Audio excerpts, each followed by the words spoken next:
बिस्मिल्लाहिर्रहमानिर्रहीम।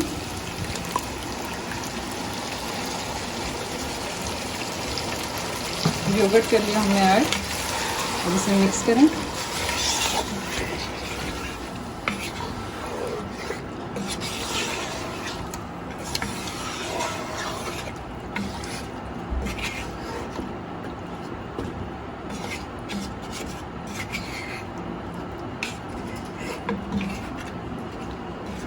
अब 5 मिनट के लिए इसे ढक के हम रख देंगे। इसे कवर कर दें, हाई फ्लेम पे इसे कवर करके हम रख देंगे।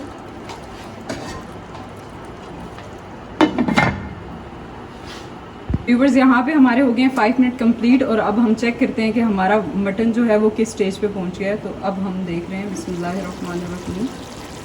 तो देखिए, दही ने अच्छे तरीके से अपना पानी छोड़ दिया था और ये इसने अब्जॉर्ब करना शुरू कर दिया।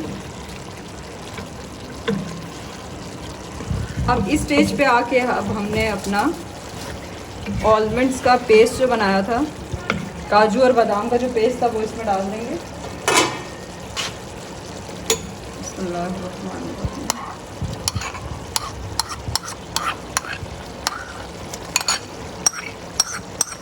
ये व्यूवर्स आपने स्किप नहीं करना, ये इसमें मेन इंग्रेडिएंट ही यही है।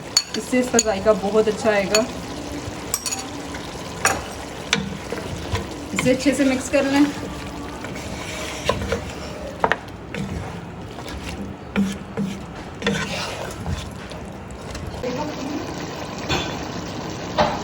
तो व्यूवर्स, यहाँ पे हमारा अच्छे तरीके से जो दही था वो इसमें मिक्स हो चुका है और मटन में जो थोड़ी बहुत कसर थी वो भी पूरी हो गई है। मीन्स के बिल्कुल अच्छे तरीके से गल गए, खाने के काबिल हो गए।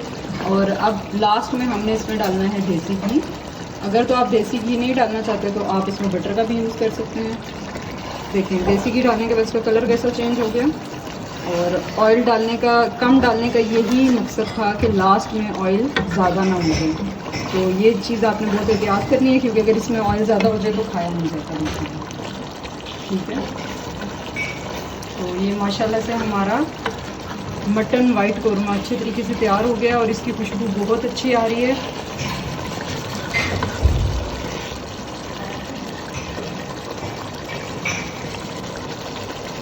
अब इसे हम सिर्फ 2 मिनट के लिए करेंगे कवर, ताकि ऑयल अच्छे तरीके से ऊपर आ जाए और फिर हम डिश आउट करते हैं।